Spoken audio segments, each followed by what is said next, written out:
પાટણ શહેરની વિવિધ સામાજિક અને સ્વૈચ્છિક સંસ્થાઓ સહિત સોસાયટીઓમાં વિસ્તારના પરિવારો દ્વારા અબોલ જીવો માટે લાડવા બનાવી સેવાની સુવાસ પ્રસરાવતા હોય છે। ત્યારે પાટણ શહેરના હાઈવે વિસ્તારમાં અંબાજી નેડિયા વિસ્તારમાં આવેલી યશ ટાઉનશીપ સોસાયટી પરિવાર દ્વારા 31ની પશ્ચિમી અનુકરણ કરવાને બદલે અબોલ શ્વાનોની સેવા કરી યુવાધનને પ્રેરણાત્મક સંદેશો પાઠવ્યો હતો।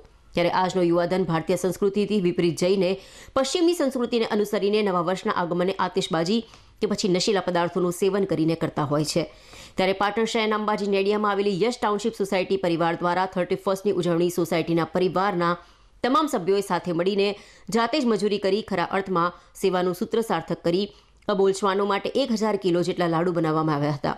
અને લાડુ બનાવ્યા બાદ પાટણ શહેરના તમામ વિસ્તારોમાં સોસાયટીના સભ્યોએ જાતે જ ફરીને નવા વર્ષના આગમનમાં શ્વાનોની ખરા અર્થમાં સેવા કરી ભારતીય સંસ્કૃતિને ઉજાગર કરવાની સાથે અબોલ જીવોની સાચા અર્થમાં સેવા કરી આજના યુવાધનને પ્રેરણાત્મક સંદેશો પાઠવવામાં આવ્યો હોવાનું યશ ટાઉનશીપના સભ્ય હરિભાઈ પટેલે જણાવ્યું હતું।